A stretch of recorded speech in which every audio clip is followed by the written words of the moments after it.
Donc j'ai appris la possible fermeture du service d'oncologie pédiatrique du docteur Delépine à Garches.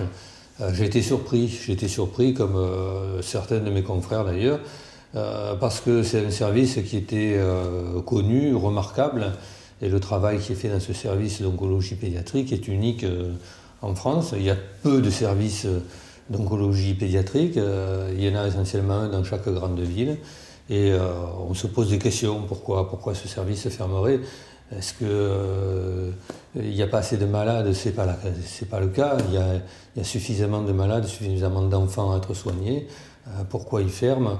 On a peur que ce soit par peut-être la personnalité de ce médecin qui n'a pas été remplacé ou qui ne sera pas remplacé, alors que le besoin est très important en oncologie pédiatrique. On a peur également que ce soit aussi un regroupement qui est voulu par les instances qui administrent la santé. Est-ce que c'est bien de regrouper des services? C'est une question qu'on peut se poser.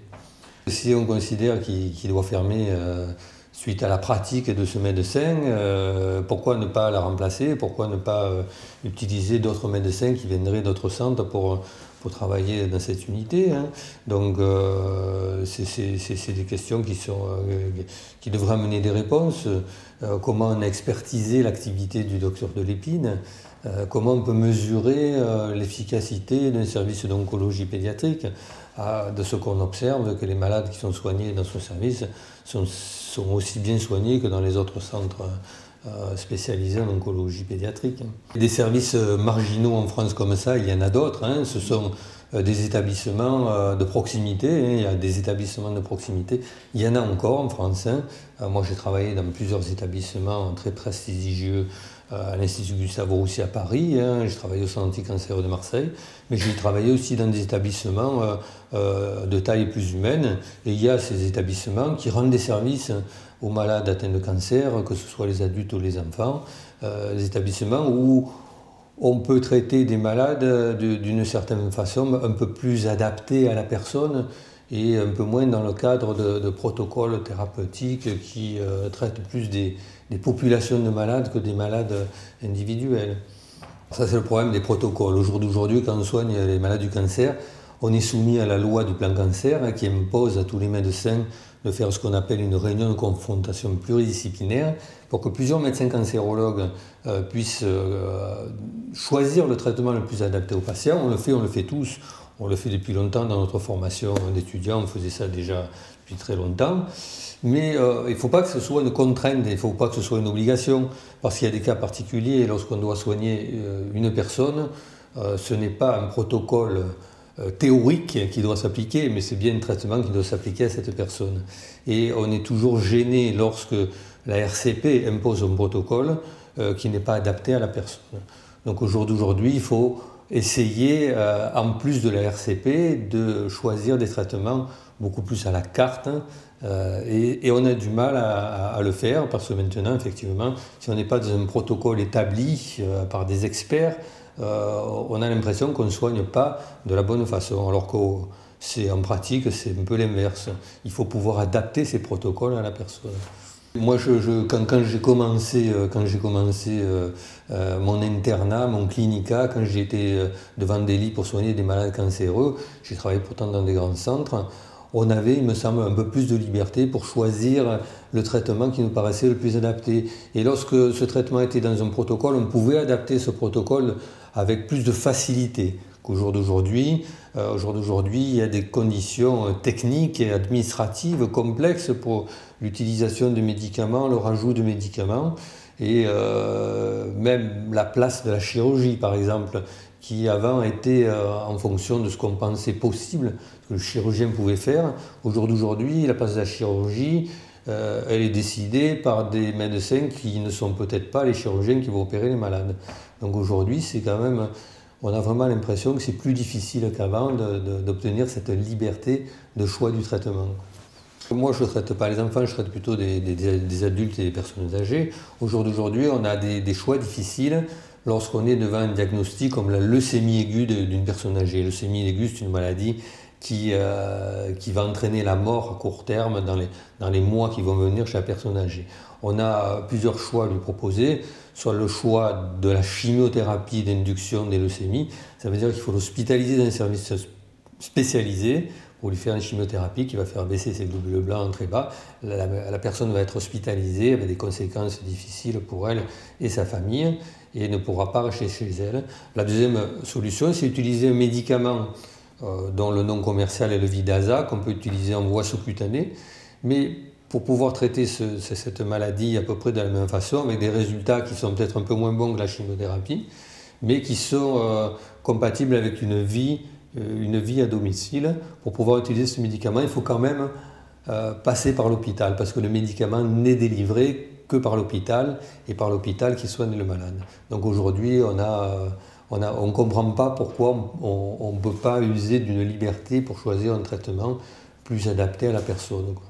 Alors la racitine, qui est à peu près le même médicament, effectivement, peut se prescrire dans une pharmacie de ville et être distribuée à domicile. Alors ça, c'est lié à des conditions de délivrance des médicaments qui proviennent d'un décret de 2007 qui impose à ce que certains médicaments de chimiothérapie doivent être utilisés et administrés que dans le service où est hospitalisée la personne et pas à domicile.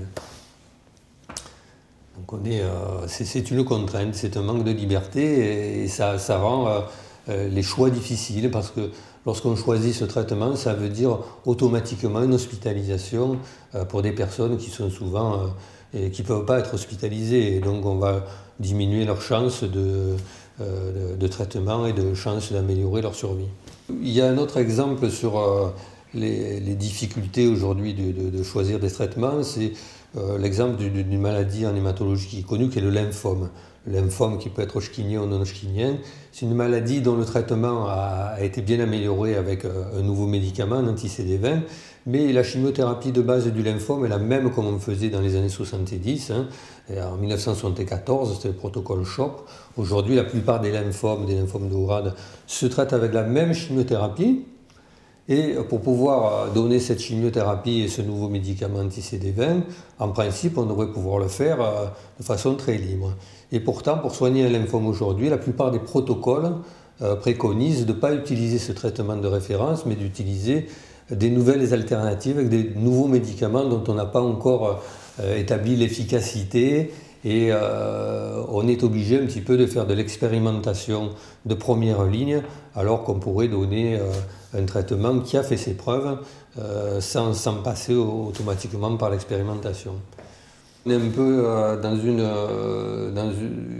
une dialectique de consommation des médicaments quand même, parce que on sait qu'on doit améliorer la survie de ces malades, on doit améliorer le nombre de cas guéris, mais au jour d'aujourd'hui, un lymphome, dans 2/3 des cas, il est guéri avec ce protocole classique d'IR-CHOP. Et c'est le tiers des cas qu'on n'a pas encore réussi à guérir qui mérite cette expérimentation pour améliorer les résultats. Mais ce n'est pas 100% des malades qui doivent être traités comme ça. Donc ça veut dire qu'on va faire de l'expérimentation pour pouvoir utiliser les nouveaux médicaments sur 100% des malades. Il faudrait pouvoir ne le faire que sur les 30% qui ne vont pas répondre au traitement. Je suis un médecin lecteur émérite de la revue Prescrire. La revue Prescrire, c'est une revue de pharmaciens, de médecins indépendants de l'industrie pharmaceutique. Et quand on regarde effectivement l'analyse des résultats par cette revue des traitements modernes du cancer, il y a peu de place à l'innovation thérapeutique. L'innovation thérapeutique n'a pas apporté beaucoup de bénéfices apparemment sur le traitement aujourd'hui des maladies cancéreuses. Et on en reste à des traitements classiques qui sont éprouvés et dont l'expérience des médecins fait qu'ils savent les utiliser sans trop de dégâts. Les nouveaux médicaments, d'abord on a une incertitude sur leur activité, une incertitude sur leur toxicité, et la prudence voudrait qu'on les utilise quand même de façon beaucoup plus retardée que ce qu'on le fait aujourd'hui. Il me semble qu'on les utilise trop précocement dans l'histoire de la maladie. Dans le système de santé, pour le problème que je connais. Les décideurs sont pour la plupart des confrères que j'ai connus lorsque j'étais jeune médecin, qui sont maintenant haut placés dans des institutions prestigieuses et qui ne soignent plus de malades. Ça fait plus de 15 ans ou 20 ans qu'ils ne soignent plus de malades. Et les décisions pourtant importantes sont prises par des groupes de travail, de techniciens, d'experts, mais qui ne soignent plus de malades. Et on ne tient plus compte de la vie du soignant qui est encore au chevet des malades. Et ça se voit dans toutes les décisions récentes sur les décisions qui peuvent vraiment changer la vie des malades. Je me souviens quand j'étais jeune interne en hématologie, qu'on avait des personnes qui avaient des anémies chroniques, notamment les personnes âgées, ce qu'on appelle les anémies réfractaires. Il était possible de faire une ordonnance d'une transfusion, et cette transfusion pouvait se faire à domicile. Au jour d'aujourd'hui, on ne peut plus faire de transfusion à domicile. Même dans le cadre de l'hospitalisation de jour, il est quasiment impossible de faire une transfusion, essentiellement parce qu'on ne trouve pas de vecteurs qui permettent d'acheminer le sang qui est distribué par l'établissement français du sang, et on ne trouve pas de médecin qui accepte de surveiller la transfusion à domicile. Eh bien, je trouve que ce n'est plus un progrès médical, c'est une régression de la liberté des malades d'être soignés chez eux. Et on est obligé, on a des personnes âgées qui passent leur temps dans les cliniques, dans les hôpitaux, tous les 15 jours, toutes les 3 semaines pour se faire transfuser. Là, je crois qu'il y a vraiment un champ qui permettrait d'améliorer les choses. Un très bon exemple, j'ai été hier à un séminaire à Paris sur le métabolisme du fer. Il y a plusieurs personnes maintenant qui se sont aperçues, lorsqu'on manque de fer, on peut très vite améliorer par des perfusions d'un sel de fer. Et c'est un très bon exemple. Il y a une circulaire européenne qui est sortie en 2014 qui ne permet plus de faire des perfusions de fer à domicile, depuis peu. Et ça pose d'énormes problèmes. Les hôpitaux en ce moment sont débordés parce que pour pouvoir faire ces perfusions de fer, il faut hospitaliser les gens uniquement par une décision, une circulaire de la communauté européenne, parce qu'il y a un risque sur 10 000 d'une allergie à cette perfusion. Un risque sur 10 000, c'est à peu près équivalent à celui d'un antibiotique intraveineux. Et pour cette raison-là, on est obligé d'hospitaliser les personnes pour des perfusions de fer. Ça concerne les femmes enceintes, ça concerne les jeunes femmes qui ont des règles abondantes, ça concerne les personnes âgées, les maladies chroniques de l'intestin, tous les sujets qui manquent de fer. Et voilà une décision récente qui a changé la vie des personnes qui ont besoin de fer. Moi, je me sens bien dans mon métier. Je me sens bien dans mon métier et si je continue à le faire, je n'envisage pas de prendre de retraite parce que j'ai des enfants qui sont trop jeunes. Donc je souhaite continuer dans mon métier. Mais effectivement, le métier, pour l'exercer de la façon la plus humaine, devient un combat. Hein. C'est un véritable combat pour les malades, pour qu'ils accèdent à leurs droits de malades et au progrès de la santé. Parce que là, le progrès de la santé, effectivement, semble maintenant converger vers certains et pas sur une grande population pour des raisons, on va dire, géopolitiques. Hein. Mais au jour d'aujourd'hui, effectivement, moi je suis assez optimiste quand même sur l'avenir parce que la prise en charge des maladies devient de plus en plus l'affaire de la société et de moins en moins l'affaire des techniciens. Et on le voit maintenant grâce aux associations des malades, que ce soit les malades d'insuffisance rénale, les malades atteints de leucémie, ces malades atteints du sida qui ont vraiment bousculé quand même le fonctionnement de nos systèmes de santé, arrivent quand même à faire évoluer la politique de santé. Mais la politique de santé va également évoluer.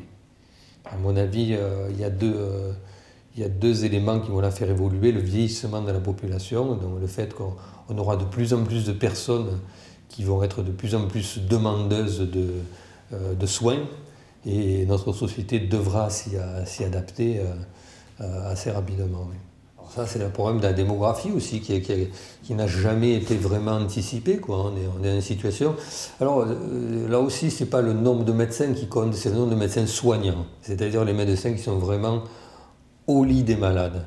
les médecins généralistes qui vont encore à domicile, les médecins généralistes qui voient des malades dans leur cabinet, les médecins dans les hôpitaux qui sont aux soins des malades. Ce n'est pas l'ensemble des médecins, hein, parce qu'il y a des médecins qui sont soignants et d'autres qui ne le sont pas. D'ailleurs, il n'y a pas que les médecins, il y a les infirmières, il y a les aides-soignants. C'est toute cette population-là qui n'est pas répartie où il faut et comme il faut, là où on a vraiment besoin. Hein. C'est un problème de répartition, ce n'est pas tellement un problème de nombre. Cette histoire de numerus clausus, elle n'a jamais réglé le problème. Et c'est vraiment une erreur que de baser la régulation des médecins uniquement sur le numerus clausus. Il faut modifier les rapports entre le besoin réel et le territoire. Hein. Dans les nouvelles perspectives, il ne semble pas qu'on ait vraiment orienté les besoins en fonction, orienté l'offre en fonction du besoin. Alors, le problème du suicide des médecins est quelque chose d'assez nouveau. On n'en parlait pas, ça a peut-être toujours existé. Au jour d'aujourd'hui, ça devient prégnant. On entend vraiment des situations qui sont dramatiques. Et on a des confrères qui se sont effectivement suicidés pour des raisons qui sont liées à l'organisation du travail, essentiellement des médecins aujourd'hui. Et c'est quelque chose qui est inquiétant parce que dans ce métier-là, jusqu'à présent, c'est un métier d'optimiste. Hein, pour la plupart des médecins faisaient ce métier parce que vraiment, ils aimaient ce métier, ils voulaient humainement le développer, quoi. Et au jour d'aujourd'hui, il y en a beaucoup qui sont arrivés à des situations où ils n'ont plus, ils ne trouvent plus de réponse à leur souffrance, à leurs difficultés professionnelles, et donc c'est inquiétant, effectivement. J'espère que la modification du système de santé tel qu'on l'attend va pouvoir tenir compte de ces difficultés. Hein.